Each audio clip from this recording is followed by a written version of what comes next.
I didn't love that this was set in like the 18 something somethings and written originally in the oh my God, I almost called it the 1900s. Jesus. Oh, that hurt. What's up, everybody, and welcome back for another episode of the Loan Limit Podcast. I am your host, Chelsie. This is your host, Jay. I know I wasn't quite sure about that on the first episode, but I think I figured it out, guys. This is what practice does. We get a little better and better every time. You know, that's true. I'm trying to figure out where to start because I have so many things to say to you. I'm like nervous. When you are like unsure, it makes me go, oh no. You know what? Let's start with something easy. How about that? Okay. It's Black History Month, so we gotta educate the people at home who are unsure about Black authors. So why don't we do a book rec to get today going before I get into the nonsense that I have. We switching it up today, okay? Listen, I got some quotes later that I need to talk about. So, Jay, what are some books by Black authors that you love and you think the people at home should know about? Okay, so I actually took like a slight little variation of our recommendation. What? Because I had a list. Just stay with me. Just stay with me. I had a whole list. And then when I was like looking at the list and I was like, this person is like well known. This is a well-known person. And I was like, I want to rec somebody that may not be on the list that everyone is always listing and always sharing, you know? Okay. So it's like a little, I don't want to say like a lesser known list, but just they may not be as top automatically, right? All right. So my first book is going to be nonfiction, which shocks me too. And so it is Bamboozled by Jesus by Yvonne Orji. Now, of course, if the name sounds familiar, it's because she's an actress, I think the most well-known for playing Molly in Insecure. This book found me exactly when I needed it to. It really shows Yvonne's journey in the industry, her own journey with like faith and like leading up to her successes and like when she thought she should have hit and everything like that. And it was just a really, really cute journey to see someone like win, even though a lot of the book details like the struggle of not winning, but just like her still going after it. It was very, very encouraging.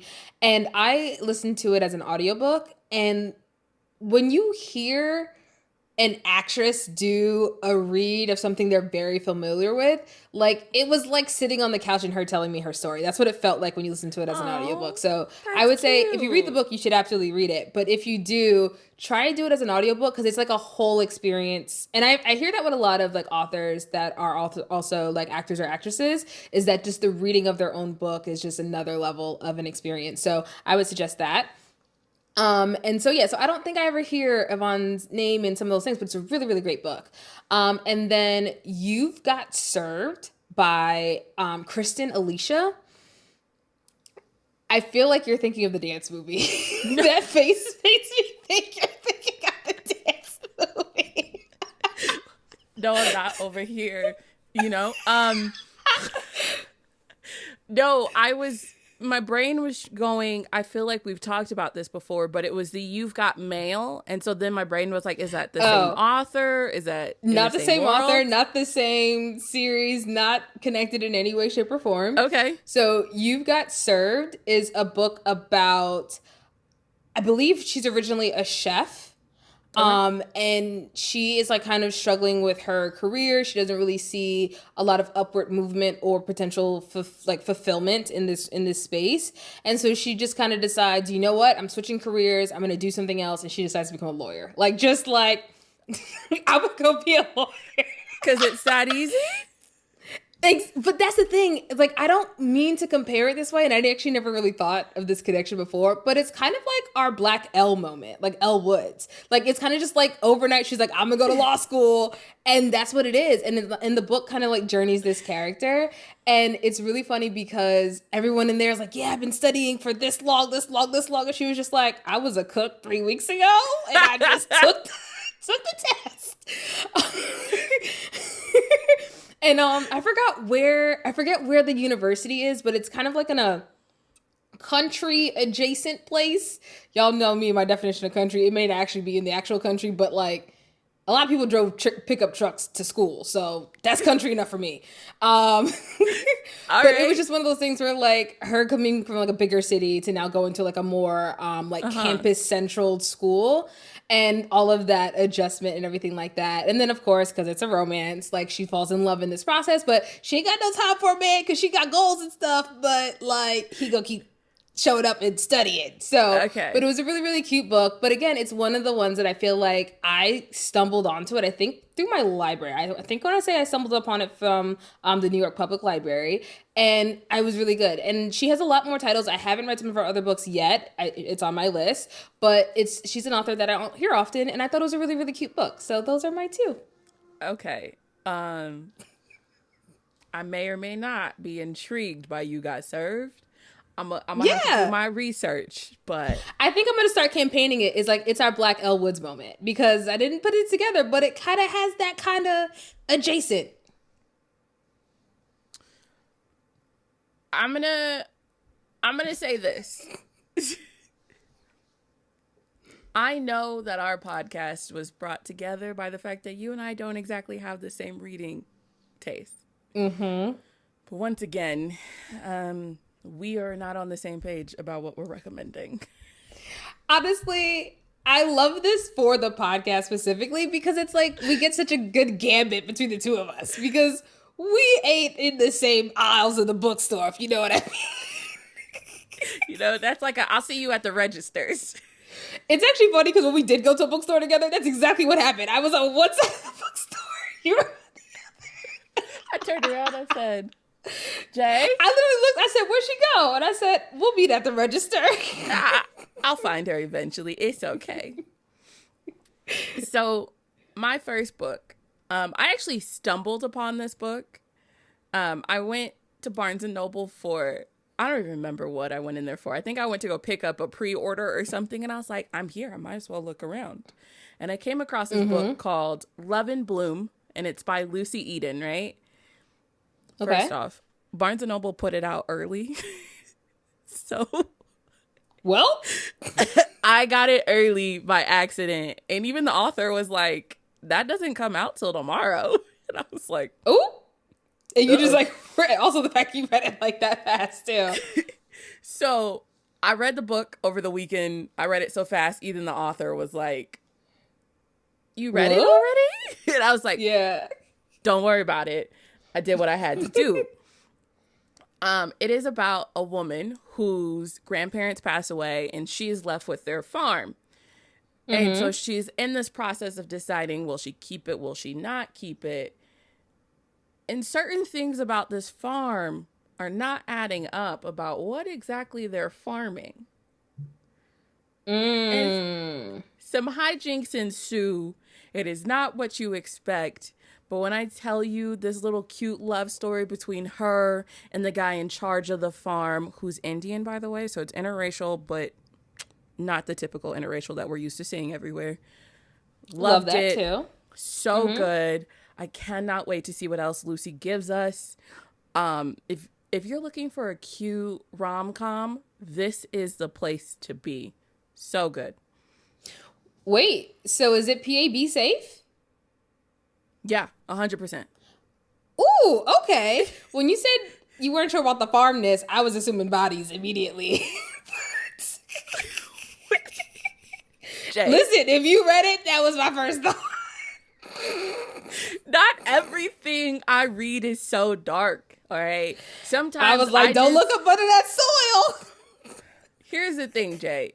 I know that when you don't like something, you don't like it. So I might say you can't read it, and it has nothing to do with how scary it is, but purely because it's got a trope in it that I know you are going to look at and be like, that's so you thought I could read this?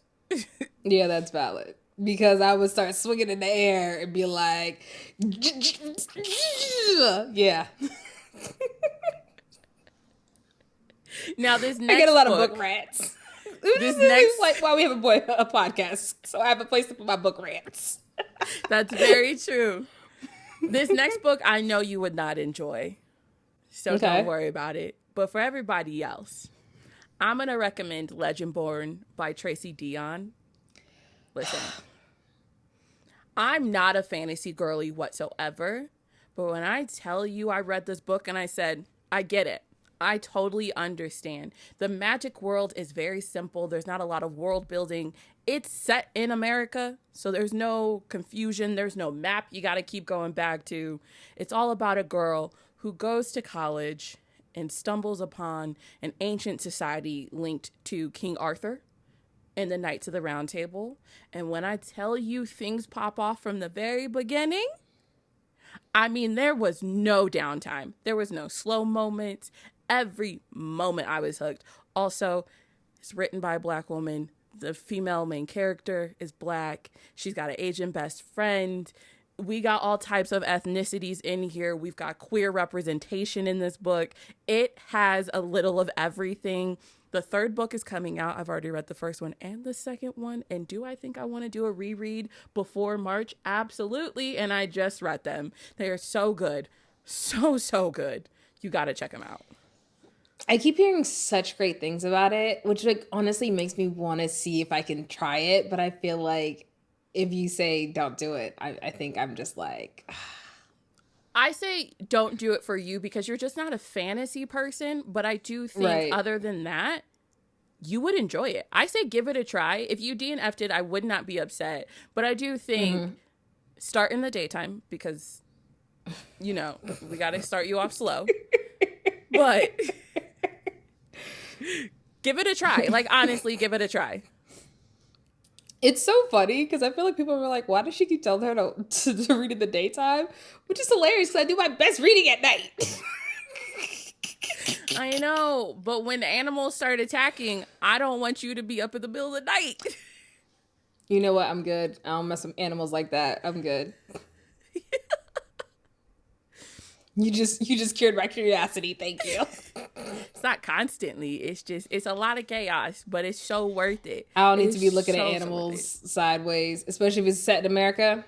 It's not real animals, though. It's magical animals. It's different.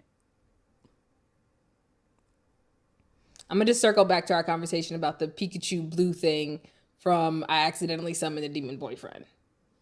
Ah. Yeah. Yeah, I got you. Yeah. How about we switch lanes? Because I saw a quote about something, and as a fellow churchgoer, I really cannot wait to tell you what I read on the internet. I don't know if I want being growing up in the pews weaponized against me right now. So I was on the internet, and this... The internet is a trap. So this woman... That was your first problem right there. This woman had posted a video, and it was such a cute video. It was like of her daughter explaining to her niece how their aunt was transitioning, and it was such a cute moment because the kids were explaining it so well. There was no confusion, none of the stuff that people are very anti-queer world about, and it was so cute. But naturally, the comments were not all so cute. And so this little troll was out here posting Bible verses and trying to just, you know, rain on the parade. And the poster of the video said,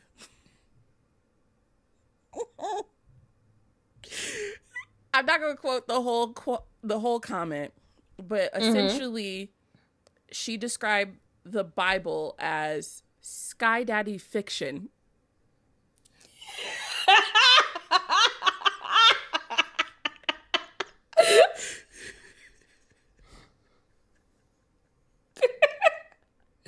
That's hilarious. Yo, why has no one ever called the Bible this before? That's hilarious. So then it got me thinking, could we put the Bible in the fantasy section in a bookstore? I think technically no. Like, yes, it goes in the religion section, but like also Oh, it you goes in the imagine? religion section? Huh.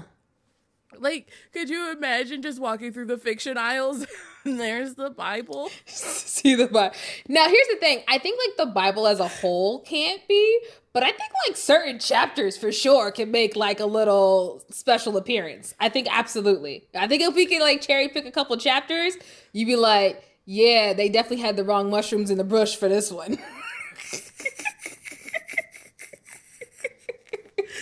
I can't. Oh, I can't wait for all the church DMs I'm gonna get after this one. Listen, it's not even a real hot topic. I just needed to share that with the world, and I figured this is the perfect Sky place to put Daddy it. fiction is hilarious. It's so funny too, because like for when I'm talking to my mom and stuff, when we making like God type jokes, I mean, listen, I was like, either you or I, one of us gonna have to fight Sky Daddy and see who he loves the most. The best part is my mom, when trying to explain religion to me, accidentally said that God had magical powers. Okay. Like a witch. It can be granted. Where's his wand? Wait, wouldn't he be more of a wizard? Or is that not how it works? That's not the important part. So now when I'm just going to be reminding her that Sky Daddy does have magical powers. He do. Oh my God. That was a great quote. But I think there are some more important things we need to talk about here. Okay. The internet is having a meltdown. Is a trap. Over what? Bookshop.org announced they are now selling ebooks. Oh, I've seen this everywhere. Why are people having a meltdown over this? I'm happy about this. So people are excited because bookshop.org is selling ebooks. At the same time, Amazon made some updates, and that led people to wander and read some things, and discovered that when you buy an ebook from Amazon, you technically do not own that book. You are licensing it from Amazon. Yeah, I heard about this as well. I was actually in the book streets. Look at me knowing stuff. I was in the book streets and I read that as well. And I was wondering if that was like a new or current policy, or is that it always has been? And I was like, ooh wee. So it's my understanding that that's been there for a while, but because of everyone else jumping into the ebook world, people are just now noticing that clause in their paperwork. And I just thought, yeah, Amazon is giving that to you at a discounted rate, but you only have access to it as long as Amazon has access to it. If someone wants to remove their book from Amazon, then of course you wouldn't own it. Like, somebody can't walk into my house and steal this book back from off my shelf. But if they choose to stop allowing it to be a thing on Amazon, that's a horse of a different color for my Wizard of Oz people. Yeah, I really didn't understand the hullabaloo, but what I am enjoying right now is that bookshop.org is 100% starting a battle with Amazon right now. Because I love it. And of course, as you guys already know, we are affiliate with bookshop.org. I have loved this site for years, so I could not be prouder right now. I am so proud of Bookshop for, number one, standing up to the man, fight the power, but also for saying, hey, we're more than willing to work with Amazon so you can read your ebooks on your Kindle still, but Amazon is not working with us. So what does that tell you? Right. Because I think they understand the threat. Yeah. It's interesting because I actually realized that, like, because Amazon emailed me and they're like, hey, we're stopping our, like, Vela, I guess, like, iteration that they had terrible. too. It's terrible.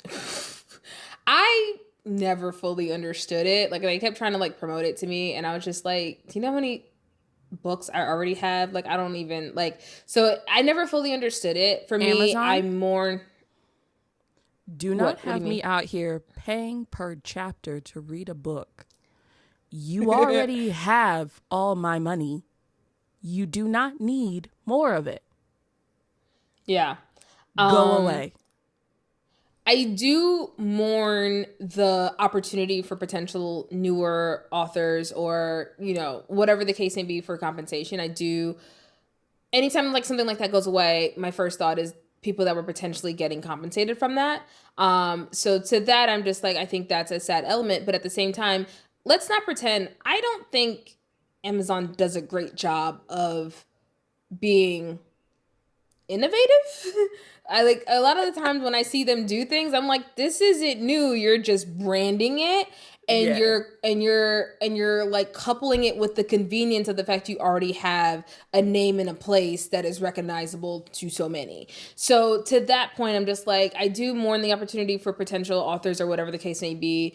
But at the same time, like, I highly doubt that's the only time and place that has been made available for people. So once again, as always, as we always say on our videos, like, if you can, please support indie authors and indie bookstores, because that's how we keep innovation going and creativity happening. So yeah, let's make sure we keep our little book community safe. Yes, definitely support that. Although I may have started a war with some of the book community.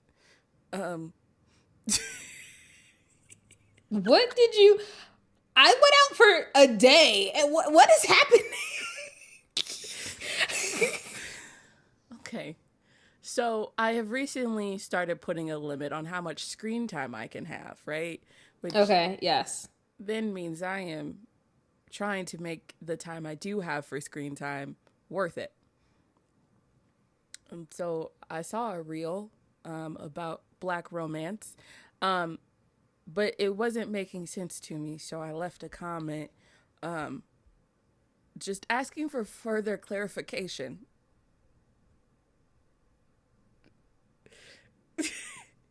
Don't shake your head at me, please. Thank you. All right, so here's the deal. The woman was talking about the difference between what is Black romance and what isn't. Mm-hmm. And she said, so she held up a book and she said, this is written by a white author, but has a Black main character. And I said, all right, cool. Not Black romance. Can let that one go. Okay. Makes sense. Then she held up a book and said, this is written by a Black author, but one of the main characters is not Black, so therefore it's not a Black romance. Okay. And then she held up a third book and said, it's written by a Black author. Both main characters are Black, so therefore it is a Black romance. Okay. And I said, written by a white author, I can understand how that's not a Black romance. But why is interracial love not a part of Black romance? Like, if I am Black and I am loving, does that not count? So I just asked a question and, some people wanted to come a little aggressive with their responses using all capitals. And I am crazy. You better hit that uncap button because listen. I'm crazy. And if you catch me at the wrong time of day, if the wind Sometimes shifts, hands are virtual. Let's get it. Now, most of the time, my Lord and Savior, Jesus Christ, has saved me and told me, you know what? You don't have to respond to that. But sometimes he can't get to me fast enough. All right? He got a lot on his plate, and sometimes I don't get seen right away. And so I said, you know what? I got a podcast. I'm going to take it to the internet. Jay, how do you feel I'm so here for you weaponizing our reach. I'm really curious on how you feel about what qualifies as Black romance, because as the person explained it to me, because first off, don't comment if you don't want me to read it. It was said,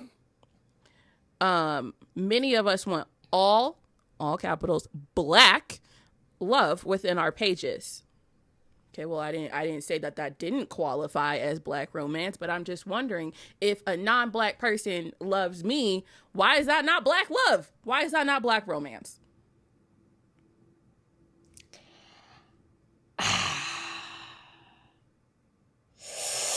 Okay. All right. Okay. All right.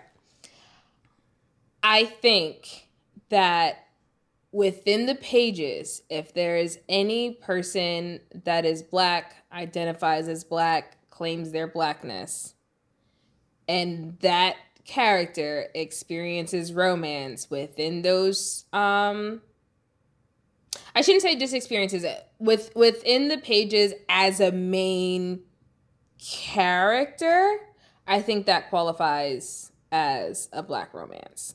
Like, unless is there an official definition? I don't know if there to be one. Maybe it's a subjective thing, but that's what I would qualify as. I think there are some kind of like asterisks here and there that can be Right. There's always go an back and exception forth. to the rule. Like I'm not Right. saying that it's always going to be black love, but I just feel like, why am I being sectioned off if not both characters are black? You know what I'm saying? Yeah. I will say this. It's funny because I feel like people are always a little shocked when I don't like jump and be like, yeah, everybody gotta be black. And I'm just like, y'all realize I'm mixed, right? Right. So it's something where I'm just like, I'm always surprised when people are surprised when I'm just like, there's variations, there's more openness than I look at it this way. I'm black, identify as a black woman, absolutely, but I am mixed. And so I kind of look at it like, I don't want kids, but if I ever were to have kids, no matter who I get with, that kid is gonna have black lineage, Hispanic heritage. Like, there's gonna be so many different things just from my side of the DNA. So I Right. think as long, and that's why I make a point. I think the character has to own it and identify as, because we do have some characters, and this is where I feel like sometimes diversity can feel a little like box checky, and I don't always vibe with that. And I feel like people, when you read a book, you can authentically tell when that's happening. So I feel like it can get a little box checky if you have a character that's black and there's no cultural relevance to it being so. And that's when it kind of goes, did y'all just make this character black because your publisher was like, we need a black person? Because there's nothing relevant to them being black in the story. Yeah. And so that's when I'm like, it has to be something where it's like, it has to make sense.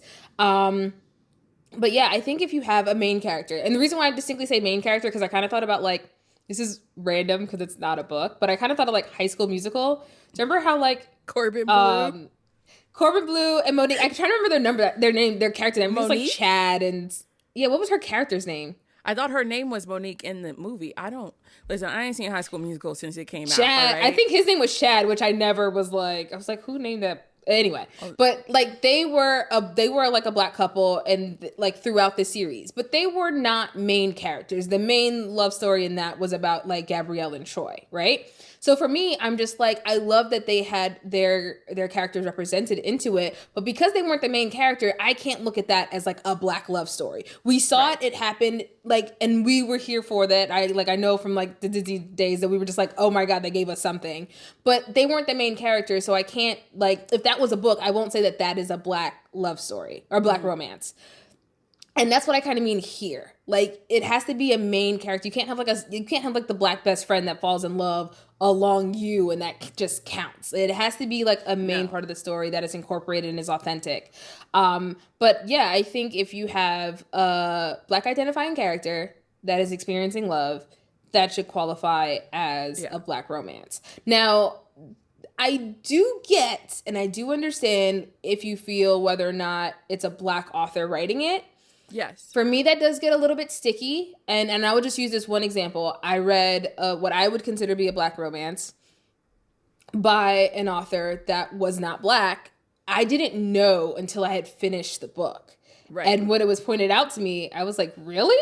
And to that, I was actually relatively impressed because I was like, this author who is not organically a part of our culture wrote characters very well and very true to the experience. So let me know she got good friends because the interactions were authentic.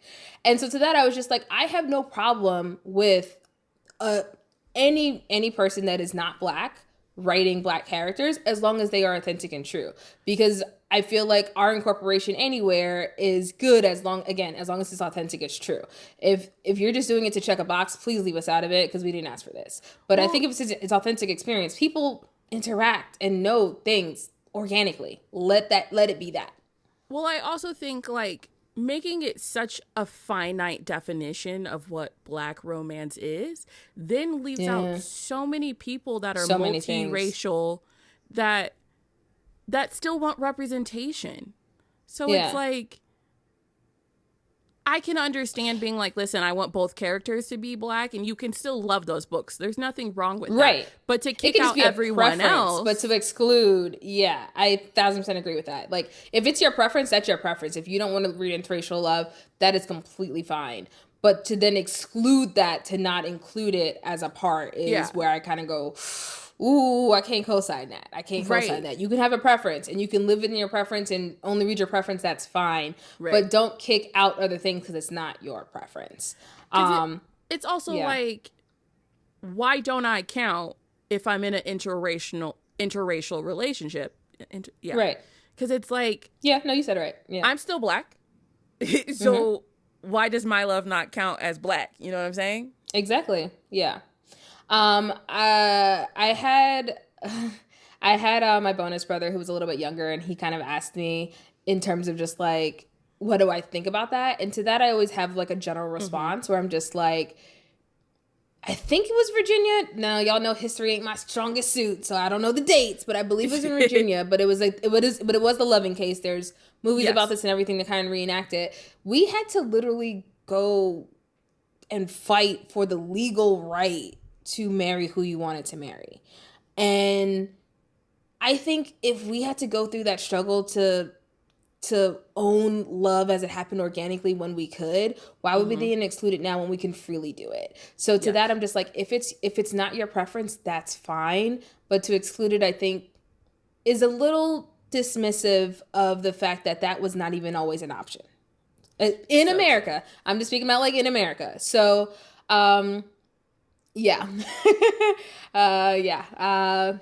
listen, if a Black person is being loved properly, I don't care who's doing it. Love me down, damn it. Love. Yeah, but like, we just listen, brothers and sisters alike. I just want y'all to experience love. Whoever you getting it from, that's all you. Right. How about we talk about a book that will qualify, because I'm being petty, as a Black romance? Yeah. You got your petty boots strapped on tight. That made me so mad. But I'm a let it go, you know. And let's move on to today's book. Today's book is called TOPAZ by Beverly Jenkins. She is an OG romance author. Jay did let me know some news before we started recording today. I'm going to let her tell the people, because I'm still petty. Why you just... Okay, y'all, I'm ashamed. I'm so ashamed. I'm so ashamed.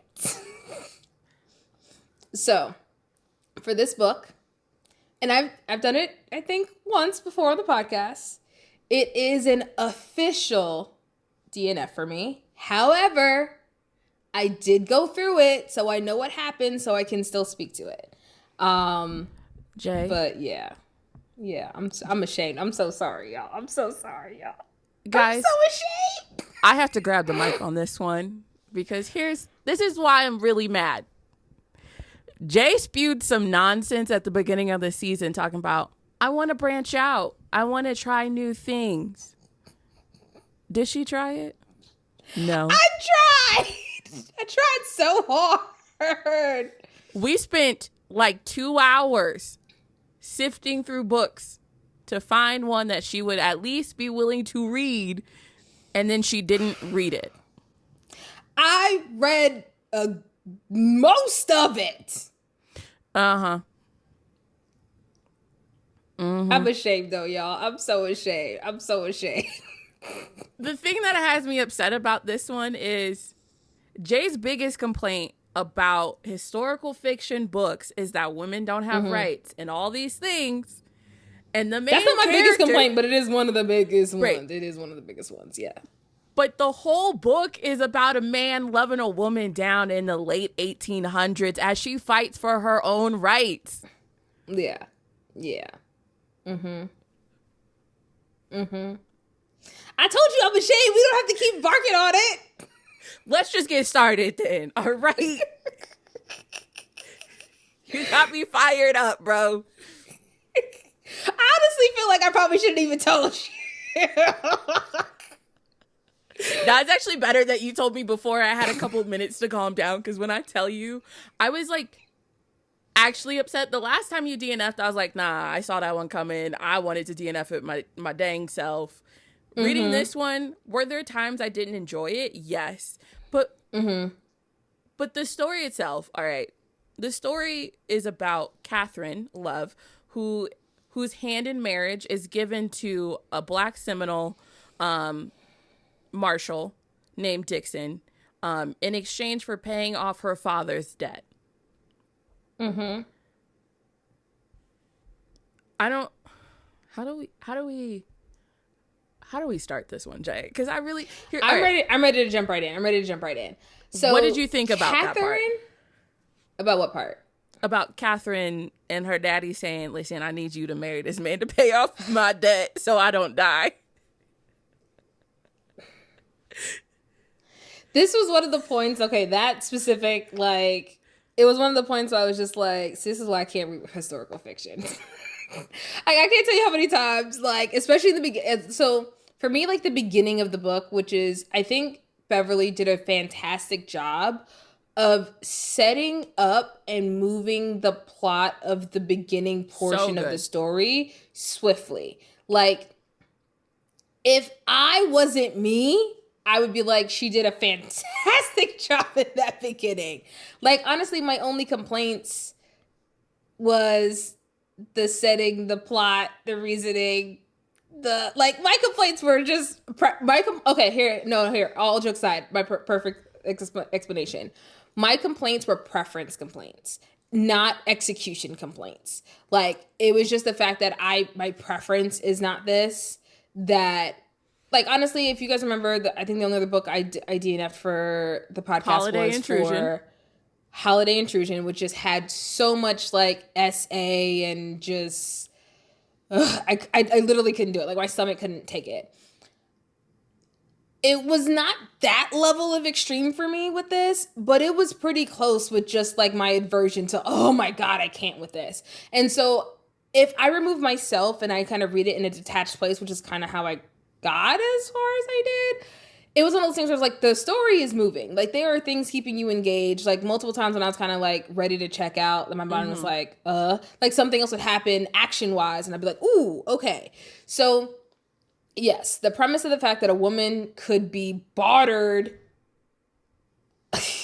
to satisfy a man's debt who was extremely guilty and literally had nothing to do with the execution of his debt being paid because he had a daughter, just, sorry.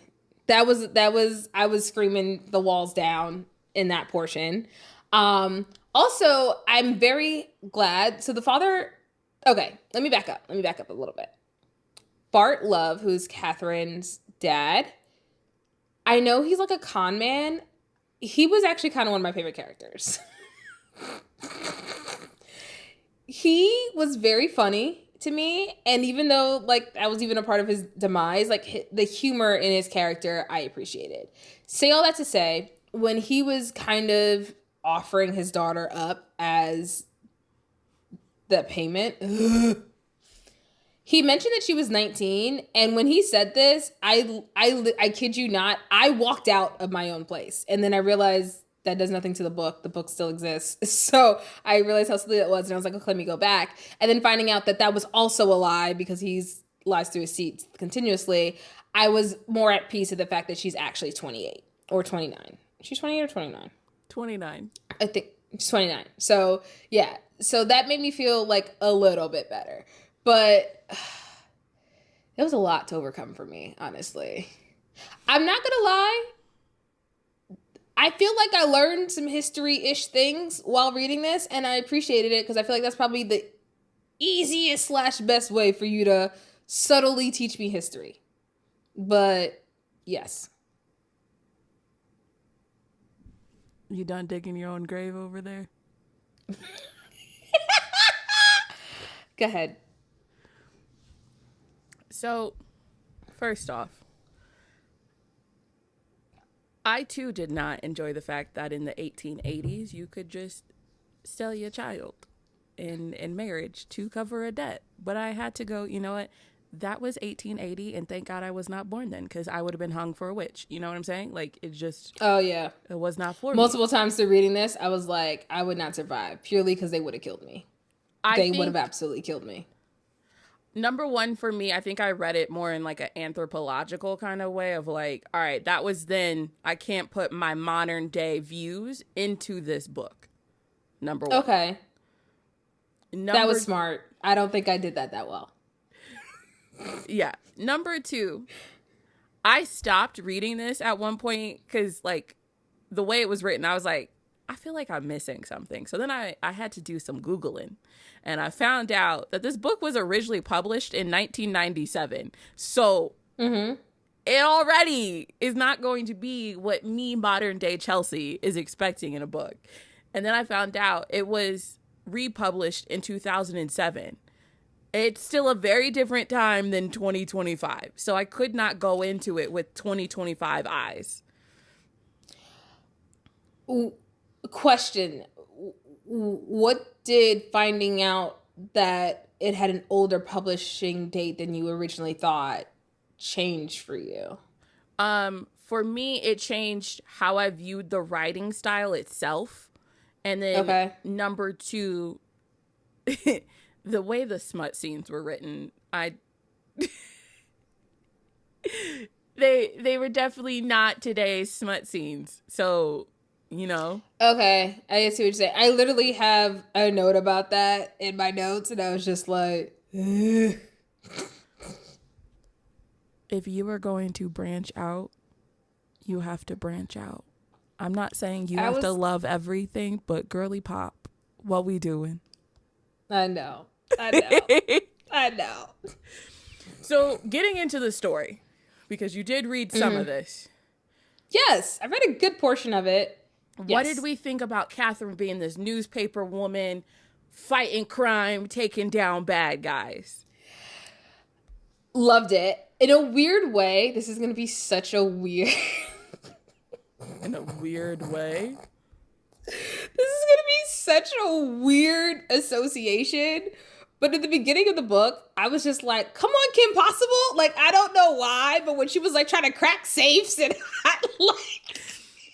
It's funny because as I was reading that, I was like, oh, Jay's going to love this part.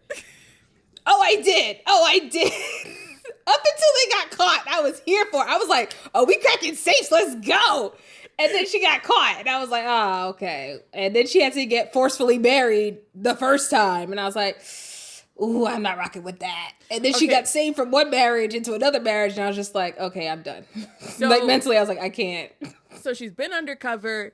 She's supposed to be marrying the bad guy. He forces her hand and pushes through with the wedding, even though she's been caught. Dixon storms in, and he is taking them Before we get to Dixon, which, yes. I just want to give a quick little shout out to Evil Man's mama. I think her name was Pearl. Yeah. Because a black mother knows, because she knew from jump, something ain't right with this girl. Now, that's so true. If I'm going to praise her for having some black mama instincts and knowing something was up, I also got to look at her sideways because, sir, why haven't you been checking your son? But that's a whole other thing, and we ain't get into that. But yes. So Dixon shows up, and he's knocking him out. And he rescues our girl, Catherine.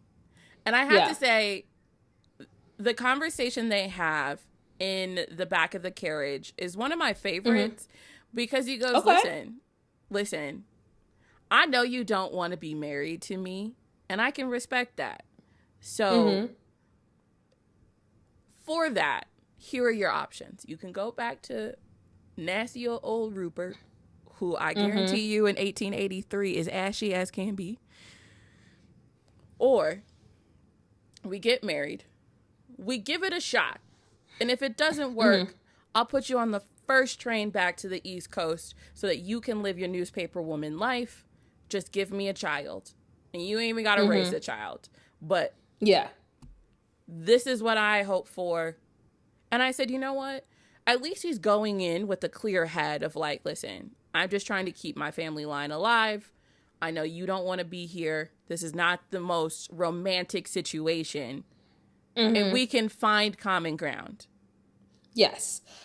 I really respected Dixon. Like, I can't really think of a time when I lost respect for him. Like, he was a good dude from beginning to end. Like, he was about his word, which I appreciated. Because at that time, like, that stands for a lot. Like, literally, the fact his name was Rupert, Jesus. Even Rupert's, like, whole thing was, like, people trusted him by his word, and that's how he was able to swindle them. You know what I mean? So for Dixon to be about his word and to really like stick to it, I really, really respected it. And even to the fact with his bartering with Bard, like the father, like he gave him options too. Like to say that he gave Catherine options, he gave him the dad options too. And it was like, listen, you can pay my debt through jail or whatever the case. Like he gave him option. It wasn't just like my way or the highway kind of feel. And I feel like generally speaking, when you have men who have power, who also exercise the option that you may have a choice in the outcome as well, I respect that. Yes. One of my favorite lines comes later on in the book. I even highlighted it. Guys, I'm learning how to highlight things. He goes, "You are like really annotating this season." I am. Like I think what it is because I can do it on my Kindle and I don't actually have to mark up the real book. It makes things easier for me. Oh, I never mark up even when I do like bookmarks on physical books, I put it on the bookmark. So I'll like write the page and whatever on the bookmark, and the bookmark just lives with that book for forever. See? You get me. Yeah. Later on, when like he's really in love with Catherine and she's doing, you know, her woman thing, right? Earlier in the book, he kept talking about how she would give him great sons. And then in this moment, he goes, he wanted sons, but he wanted daughters now too. Little warrior women to follow in the steps of their crusading mother. That line right there. It gave me everything I needed for this man. I also really love when he kind of started to call her warrior woman too. Yeah. Like even so their banter was very cute. It was old-timey, sure, but I thought that their banter was always very cute. I think he never really belittled her mentally, even from first beginning. Yeah. And I think him being able to go toe-to-toe with her intellectually also allowed her to flourish as well, because I think she had lived so long in her life. I mean, let's be real, in that time to be basically 30 and without a man is like insane. I was trying to think of the term, but I was thinking like Bridgerton-ish terms because that's like the only historical anyway, and I was just like, I can't remember the term, but essentially yes, it's like for her to be that old and she's unattached to a man. She even says it in the book, yeah. And that unattached to a man is a big deal. Now, socially, sure, there's that purview, but I think you also think about that as an individual. She has spent almost 30 years on this earth, moving, operating in her best interest for herself almost exclusively, because her father wasn't around for at least 15 years. Yeah. Her mom passed, her aunt raised her, and then the aunt passed. So it's like she had been alone in this world and moving about herself for a while. So for her to kind of, in a sense, lose that independence of just her own thoughts, her own decisions by herself, and having to attach it to a man that has a lot more power and authority, not only in the world, but also essentially in their relationship, like that was a big transition for her as well. And I think Dixon gave her a safe space to be herself, to be all that she is within their unit. It is like it. I mean, it is an arranged marriage essentially, so it's hard to, but like within their romantic marriage family unit. I know you that's didn't it. Marriage. I don't know why. The word for it. Oh, I completely forgot the word for marriage. I was like, that's weird that she called it Well, a unit. Like, I know it was an arranged marriage, but I like it couldn't was remember. still You a saw me marriage. do it. I couldn't remember. I was like, it's they're together. Well, I think we know why this is gonna be. In their union. Yeah. So once they get married, which was in a whorehouse. Sorry, I had to say I it kind of like love that. that actually. I gotta love that actually. What I wanted to fight the preacher, but he had sunshine. me rolling. Oh, you was sat up laughing. I was there- ready to fight. No, But I was love how Dix laughing. went along with it though. Like Dix has a sense of humor, which I appreciate. He said, "I know she fired up in there." What I loved about that situation is that the preacher is on this whole fire and brimstone situation just to go and lay with the women afterwards. I said, "Sir, are you confused?" The hypocrisy was insane. I found it hilarious because I was like, "This is real." Oh, I thought it was very, Yeah. and even when it stated later on in terms of I think her name is Sunshine. Is it Sunshine or Yes. Sunrise? Sunshine. Sunshine. That like even when Sunshine had to like dole out some justice for Melinda or Homegirl, that was like Yeah. like they were like, you'll see that like Sunshine got this, and her being like a trusted point for them multiple times, because like for instance, even when it was like they had to send money to Catherine, they sent it to Sunshine, and Sunshine was like a trusted person, like I'll make sure you get your money.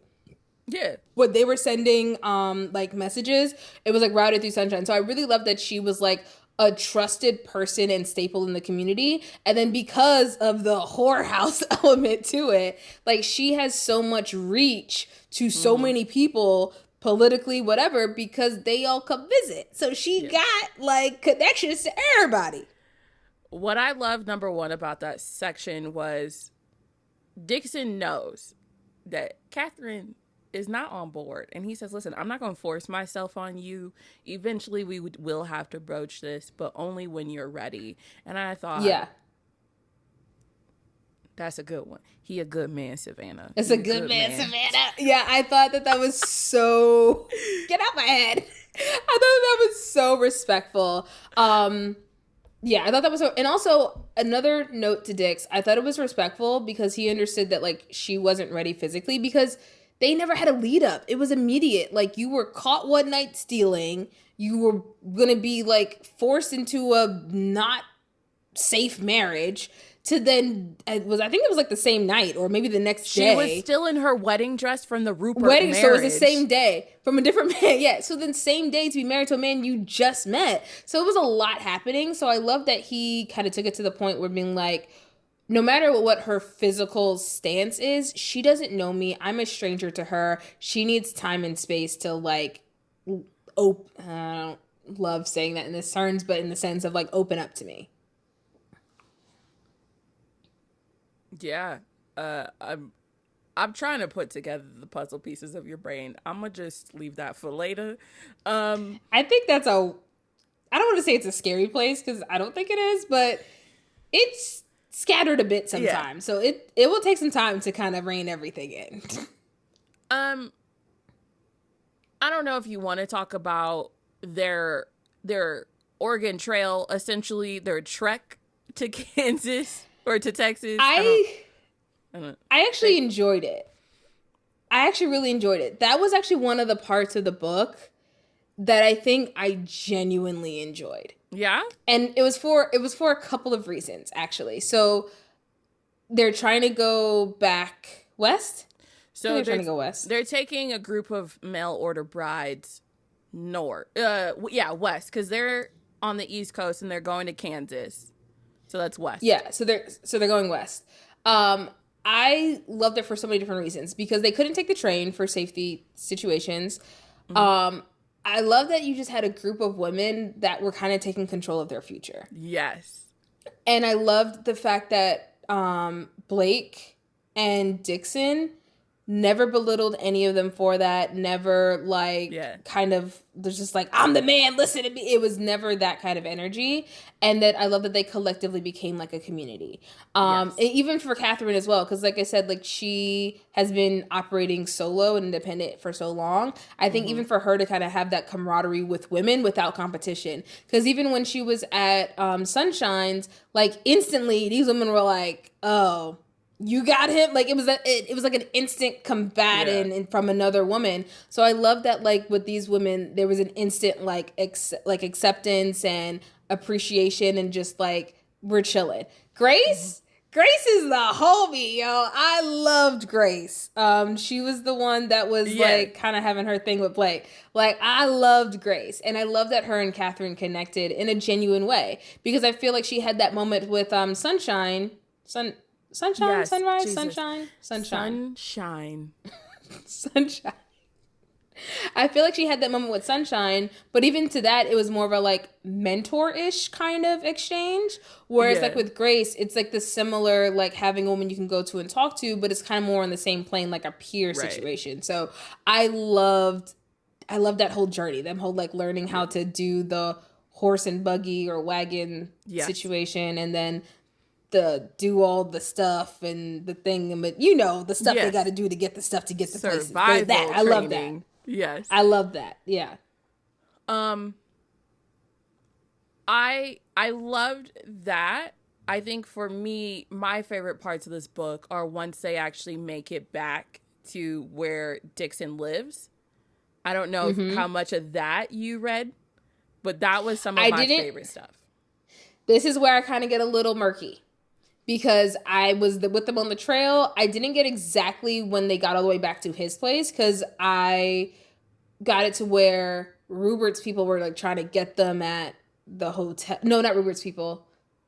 Yeah, Rupert's people were trying to get them at the hotel. Those weren't Rupert's people. They were separate people. Initially, it was like the brothers, because they were looking for like the treasure map. But then it was Rupert's people. Oh, yeah. And then they were, And that's when he shot the ceiling of the hotel room, and homie was like, yes, how dare you? Damage! Yeah, so that's where it gets a little bit murky. I didn't get to Dix's actual place, but I got to everything that was happening like afterwards, like the whole with the lady and the other maps and the conspiracy and the chart. Yeah, so there's a little bit of like blurriness, but I know you'll fill in the gaps. All right, so let me fill you in. So we get to Kansas City. Rupert is out here being Bart is out here being Bart again, telling people lies about gold that Catherine supposedly knows about, right? So we got this whole storyline. Man. But it's so charming in like the most annoying way.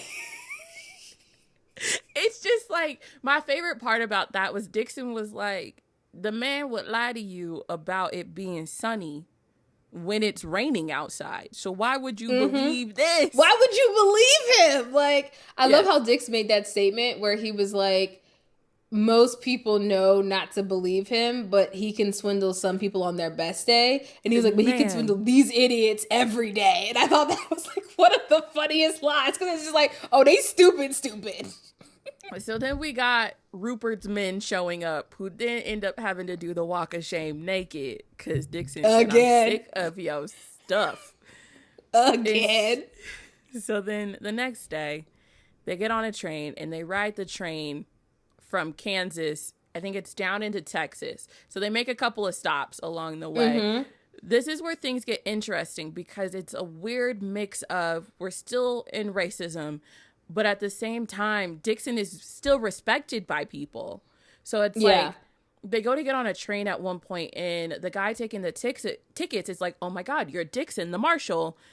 And he's like hyping him up. Get on in the back. Yeah. And then he's like, and then you're going to go sit in the cattle train. And it's like that weird situation. Yeah. But then we get to, they're not on a reservation. I'm not quite sure what the term was that they used, but it's territory, right? That just like native land. Yeah. Yeah. And girl, this is where things, for me, I was ready to fight on her behalf. So we get to town. We get to Dixon's place, and the housekeeper is someone that Dixon has had relations with. So first off, she needed to go, Dixon. I don't care. Right? Wait. What was her name? Melinda? You don't know. Okay. Thank you. Because when I was doing my skim through, I was like, who is this girl? But I couldn't get that answer. Because like in the way I was skimming on an audiobook, I feel like it's so much easier to skim through a book with my eyes than with my ears. And so I was skimming with the audiobook, and I was just like, I need to find out who this girl is. And I thought for a second it might have been the Sunshine Girl that outed them the first time. And I was like, but how did she get there? And I was like, no, that can't be her. But I got bad vibes from her though. So I was just like, I don't know what's happening. Because there was like the moment where she was trying to bring them breakfast. And then Catherine was there smirking. And Catherine was like, I'm in my husband's bed. And I was like, yeah, the fact you even got to say that. I was like, homegirl moving shady. Yeah. See, I was still able to get pretense. So the housekeeper starts acting shady. She's out here whispering in Dixon's ear, talking about how Catherine wants to sleep in separate rooms, right?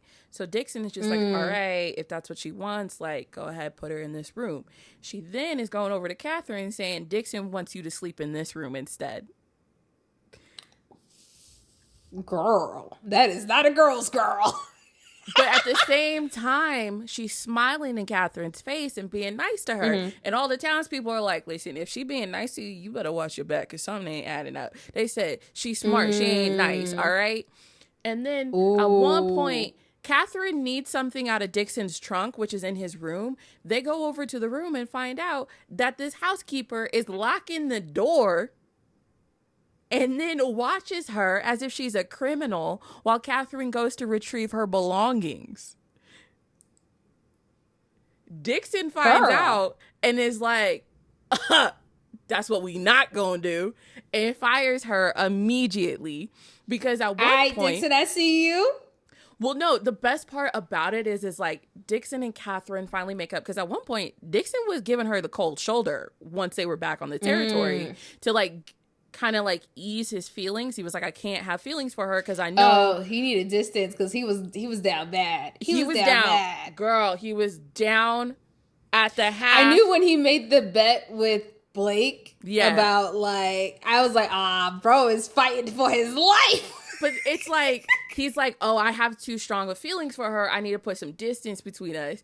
And finally, you know, they decide to come back together. I'm not going to use the terms that are in the book, but he goes to get into his room and the door is locked and he's like, what?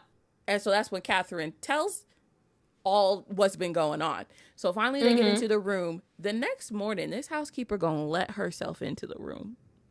And with Catherine in the bed, everybody, you know, he said, you could go.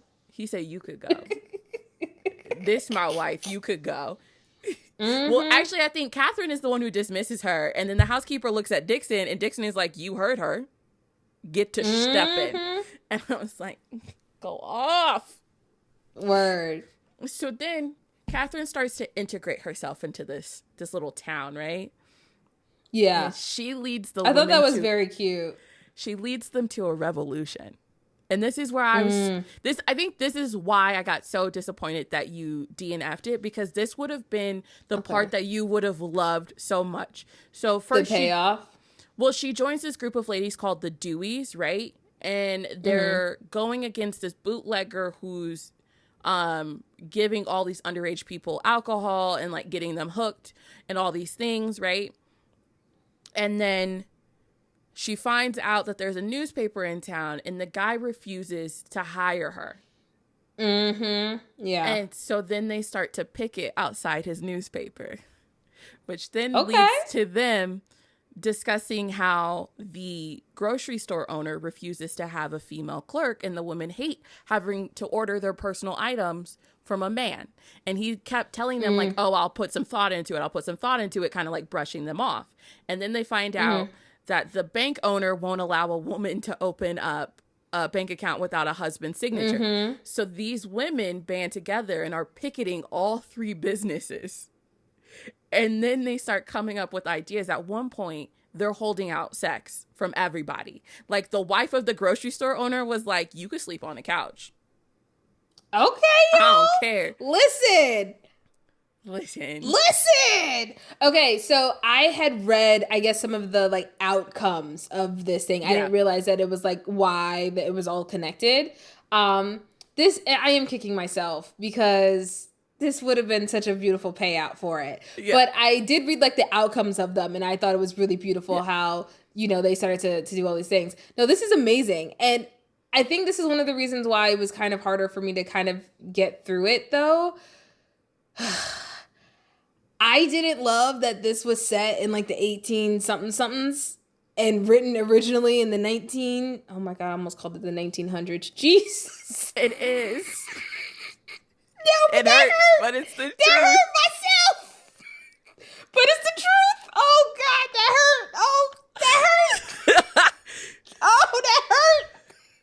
I'm not even playing, y'all. That really hurt. Like, that hurt my soul just now. Okay. Whew. Okay. That was the kind of the thing for me that was really frustrating, is that some of the things that they were dealing with in this book, set then, written then, are still relevant today. And honestly, some of the things that they were doing in protests are things that we are literally doing right now in modern day society. And so like for me, it was like the frustration of just like, why is this still reoccurring? Which and is real. honestly, to the point was just like, how is it we can still have the same tactics that still work, and we haven't figured a way to band together and just eradicate all the foolishness already? But yes. So the 1900s hurt. Yeah, I'll give you a Band-Aid later. I set myself up for that one.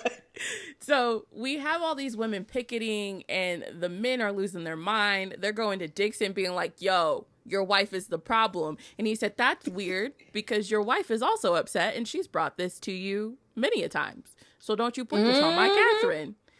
Yeah. So we have all these beautiful moments, and finally they lock themselves in the bank and they take over. And these foolish men try to use a tree trunk as a battering ram to get in and then hurt themselves. And there's so much hijinks in this book in the second half that was so great. Eventually all the men turn on the newspaper owner and they're like, had you just said yes, none of us would be in this position. Right. Yeah. So finally, one part I did think was hilarious was how Dixon really stopped a lot of the crime as like a happenstance, because when he was trying to figure out who shot at Catherine, like him being like, everybody getting written up for everything until I figure out what's going on. So people really were just like, crime stopped because you did anything, he was catching you. And also they were like, can y'all tell him who did it so we can live our lives, please? That was my favorite part, when everybody was like, yo, bro, whoever did it, tell him who did it. get it together. He was like, oh, he gave him a citation for like underage drinking, and then when he asked, he gave him a citation for interfering with that. I was like, yo, he was not playing any games. So eventually the bank allows women to open up their own bank account. The general store hires a woman, but the newspaper man only hires Catherine to make her life harder. And this is another one of those things that I loved about this book, is because Catherine refused to complain to her husband, even though Dixon already knew. Dixon, I don't know why she tried to hide it from him. But eventually she goes, I'm tired of this, quits the newspaper, and then starts her own that becomes just as popular, if not more. And one of my favorite moments comes when Dixon agrees to let Catherine come on a trip with him to arrest a bad guy. And the newspaper owner finds out, and he's like, I want to go. And Dixon's like, I don't know you. Who you be? And it was there goes your exclusive, sir. I have to say, in this book, like, there were a lot of parts I didn't love, but Dixon's love for Catherine and Catherine's love for Dixon really got me through it, because it was... Now, even to that point, though, yes, they did love each other, and I love that for them, but it was an arranged marriage. It was a marriage of, I'm not even convenience, of debt, you know, to start. It was convenient. The one thing I liked... For Bart. For Bart, for the daddy, yeah. The one thing I did like unequivocally, though, was again the respect of Diggs. Like Dixon wanting to be like, okay, this will pay your debt. I have my own goal of like having a family. She is of good stock, and it would be a good mother of my children. Like him going into it for like those things, and then like the love growing, I thought was very adorable. But again, I just want to like iterate, he was such a man of integrity. Yes. That was the thing that I loved about them even before they actually loved each other, was the mutual respect that they had. Like there were so many times when Catherine was being like super independent, even as a wife, and especially in those times as a wife, she doesn't have to be, and he still let her. Even when he knew things were going on and he knew he could just fix it, he knew that she needed to do it on her terms. Right. And he was just there to support when it needed. And then when there were times when he was just like, listen, we're doing it, like get whatever. And that's when he would have been like, just let me do this, please. Like, let me be the assistance that you need in this moment. And so I really appreciated the mutual respect that they had throughout. And then that yes, and eventually growing into love. I will say this, I don't love the fact that she fell in love as soon as she started sleeping with him. I mean, not like as soon, but like basically, but she was already attracted to him the minute she saw him. Yes. Before she even knew that they were to be married, there were already feelings of attraction there, and I think that for me makes it okay.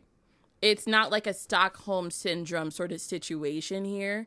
It very much was like, this could have blossomed into something with or without the arranged organically marriage.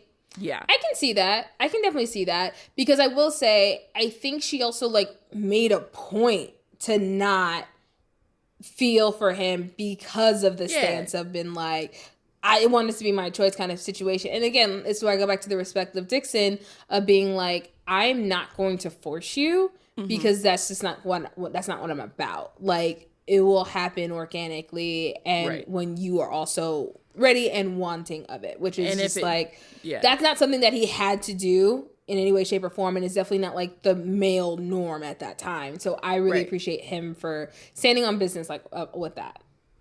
Would you like me to catch you up on Rupert? I know what happens to him, and I know their little like break out of jail of the friends situation. The hole up the steakhouse things, that was hilarious, but catch me up on some of the edges in between that. So they're living their best life on the land, and they come back from a cute little date night, and the judge, Rupert, and Blake are all waiting for them in their living room, and Blake is trying to have Dixon arrested for kidnapping. I mean, technically. No. He stopped. No. There was no kidnapping. He stopped it, and he stopped the carriage and said, "Your choice. You do what you want to do, boo boo. You got options." Oh, you're right. I stand corrected. You're right. So Catherine and Dixon show up, and Catherine very quickly says, "Nah, Judge, this is what had happened." And then the judge looks at Rupert and goes, "Oh, I'm watching you. You got any information, Catherine? You tell me. I'm watching." Now, question, did she also let them know about the whole, like, we gonna low-key kill you plot? Because I will say this, Evil Mother, like, was super creative. Because to think overnight, to think of, oh, we gonna pretend to kill you so no one's looking for you. I was like, that's evil, but that's smart. So she doesn't talk about that, but she does tell the judge about him ripping off people and the plates and all that stuff. So then the judge is like, yo, if you ever actually get tangible proof, send it directly to me. I'm going to take I'm going to put an eye on it. So the housekeeper, this is how she gets involved in the whole situation at the end, is because she attaches herself to Rupert and they ride off into the sunset.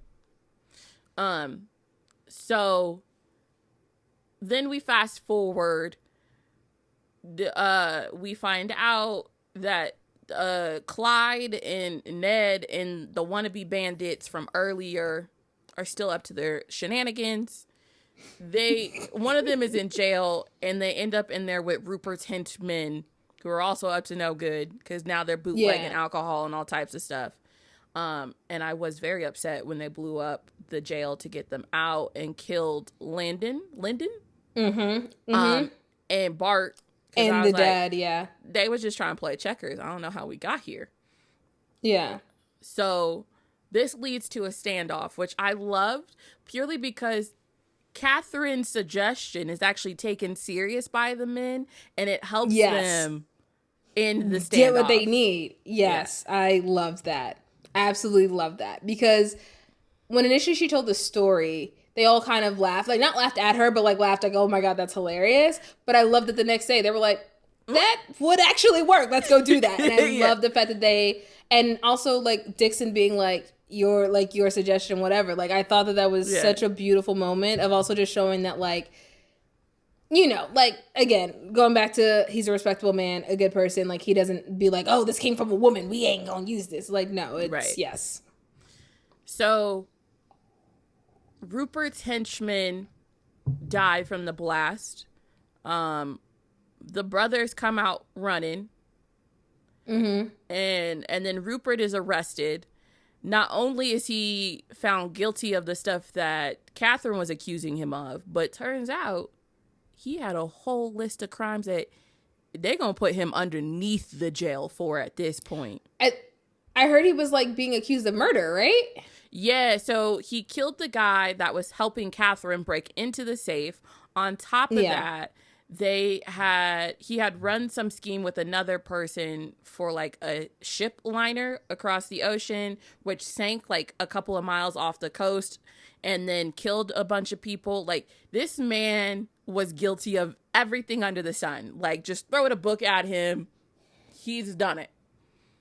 It's so frustrating because he is a man of like money, power, influence. Like, I mean, we can see how he got the money and such, but it's just so frustrating because it's just like, you have everything available to you in the times to still make a very good, legitimate living, but yet you choose to be a swindler and all these other things that negatively impact so many other people's lives. And that just, my notes on Rupert in my notes are not friendly or even at this point shareable because they are just with emojis and everything.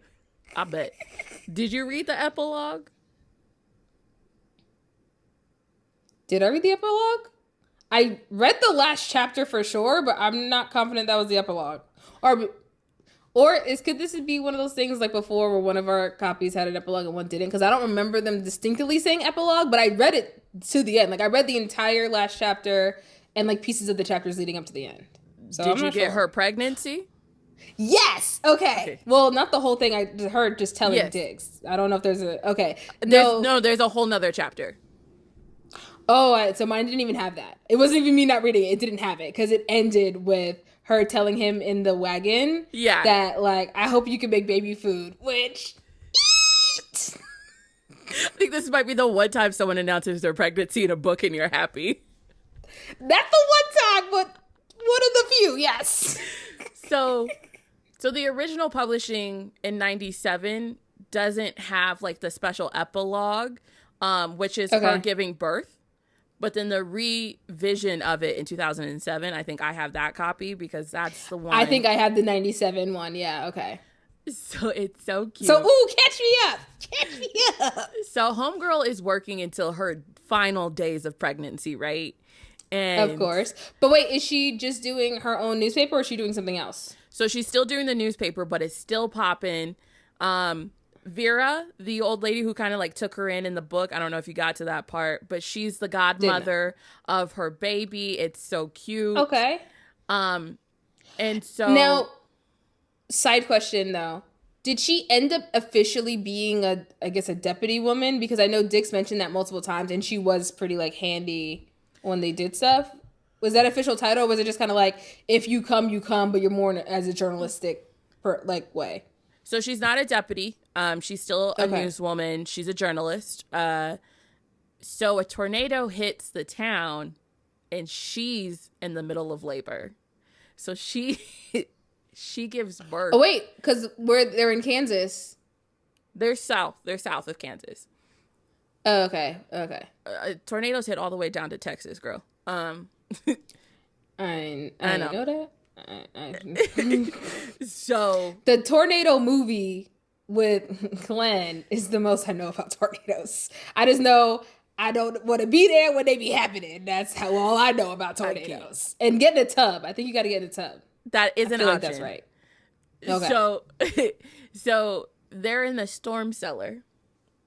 Okay. And Dixon calls himself staying for the labor, which in this day and age, you don't do that. So all the women are like, are you sure, Dixon? You could just wait upstairs with everybody else because the tornado has passed. And he goes, no, I want to be here. I want to be here. He took one look at the birthing process and passes out. Which is adorable because he's like so like ready for action. Anything can happen. But this he's like, oh, pass out. And it's so funny because there's a line in the book where he's like, I will never be able to live this one down.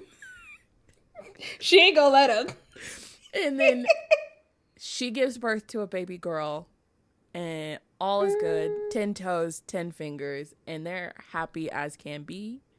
And it's just like a cute little wrap up of their little family. And I thought that was a great way to kind of like republish the book and give people a little extra something. That's adorable. Aww. Yes. That's cute. This is normally where I would ask you to rate the book. Well, yes. So I think I would like to answer. I definitely like give you a rating, but I actually want to answer first because I have it written down actually. How do you rate a book you didn't finish reading? Well, this is actually what I'm going to say. I'm literally going to read it verbatim. Oh God. I'm like, at this point, it's 2.5 stars, and anytime I know the rating before I finish the book isn't really great. I really want a DNF, but I'm going to keep going and just let it rock and see how far I get. So, I think based on everything that I have read, I think it's actually a 2.75 stars, actually, for me. Honestly, finding out more of the ending makes me want to go back and fill in some of those gaps. I don't think it will change my feeling of it, but just kind of getting more of the details. Yeah. Whether or not I'll actually do it, we'll see. But it is an official DNF for me. Like when it goes into the charts and the tracking, it's an official DNF for me, unless I go back and actually genuinely finish it. But it was a lot for me to overcome. And again, I just want to. This is just my opinion. I'm not in any way saying it's a bad book. Like, I want to make that very clear. Hush. No. Beverly. So, there's a clip of a housewife being like, that's my opinion. And that's all I heard in my head. And so I was like, Chelsie, this is not the time to let that out. No. But I just want to make it very, very clear. It's just my opinion. Anytime I almost always I kind of say that I'm just not the audience for this book. Like, if you're marketing this, leave me out of the numbers and the specs. Like, it's just not for me. But I think it was very well written. I think it is a complete story. I think it moved throughout. It's just, it was a lot. It was a lot for me. Just personally. And it was kind of one of those things I'm just like, this is why I don't read historical fiction. Again, I would love for it to be the exception, but it's just like, this literally goes into the statistics of this is why. So, but I want to make it very clear. If you are open to historical fiction, I would absolutely suggest this to people because I thought it was very cute. It was witty. It had humor. It had action. It had a lot of great book elements. It just couldn't combine in a way to catch me. That's all. I gave it a 3. I have read historical fiction before, so this wasn't my first foray into it. I think what carried it to a 3 was truly Catherine and Dixon's love story. There were like pages upon pages of just like history lessons that I didn't enjoy. It was one of those things. What? Was that when they were like in the wagon? And they were like journeying across when he was telling her about like the Seminole and the And the deputy type stories, was it that portion? No, it was like, I think they had gotten to his territory, and it wasn't in a format where it was weaved into the story. And that was my problem, was it was just like a whole bunch of just background information. And had it been properly weaved into the story of like, hey, this is the story of my people, or like, let me tell you about where we're moving to, something like that, I would have been able to easily digest it. But the way it was just like, history dump, lots of romance, history dump, I was like, okay, listen. Yeah. Either you want me in the story or you don't. Yes. So I liked some of the history integration into it when it felt natural. Other times it did kind of feel like, okay, this is an actual history lesson. Right. And I felt like sometimes, not to be like accusing, but I felt like sometimes some of the smut was placed there to kind of like be like, you got through this, here's a reward. And then it was just like, but it didn't really make sense or add to the actual character element. Listen, you know? I needed like a lot of times reward. Like the smut was but I would say this, like the smut for the most part was organic to them trying to get to know each other, him trying to make her feel more comfortable, all those things like that, like those elements. But then it was like other times I was like, I feel like she's just trying to be like, keep reading here. And I was just like, Yeah. I do have another Beverly Jenkins book in the queue, so I'm gonna give her one more shot. She is an OG of Black romance, so I'm gonna see what's out there. Maybe this just wasn't the right book for me, but yeah.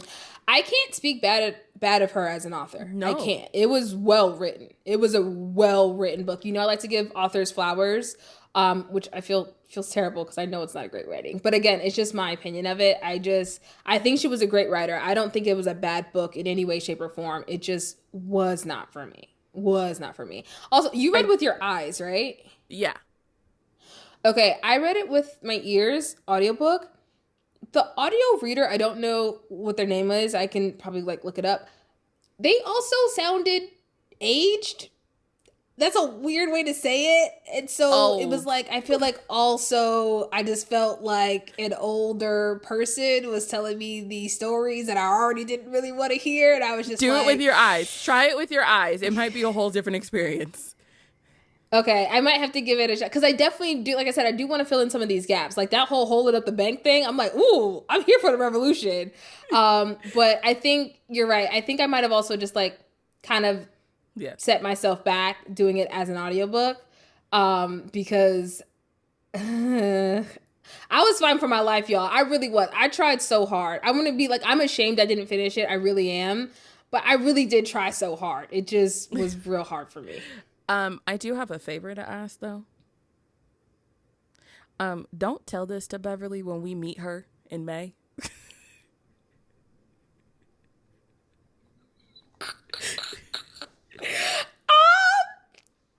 Now you gonna make me want to. I gotta find a book. I like because, oh gosh, I'm ashamed, y'all. I'm so ashamed. I'm gonna work hard on it. Y'all. I'm gonna work hard. But wait, when we went through the list, why? You know what? You know what it is? This is where it is when we're on a podcast and there's two hosts. That's going to be your line, Chelsie. There you go.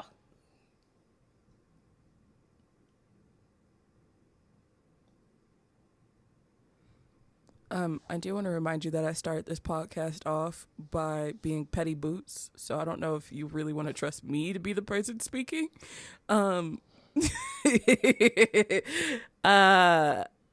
Yeah, I'm gonna just wrap this episode up now because now I'm terrified of being the one to speak. So thank you for watching another episode of the Lone Limit Podcast, y'all. Don't forget to like, comment, subscribe, and follow, because some of y'all ain't even following us on social media, and I know it because I can see the insights. Yeah, it's hilarious because we can see everything. I do want to remind y'all, don't be ashy, okay? Be the hydrated friend in the story, and we will catch you in the next one. Peace. Yes. Bye.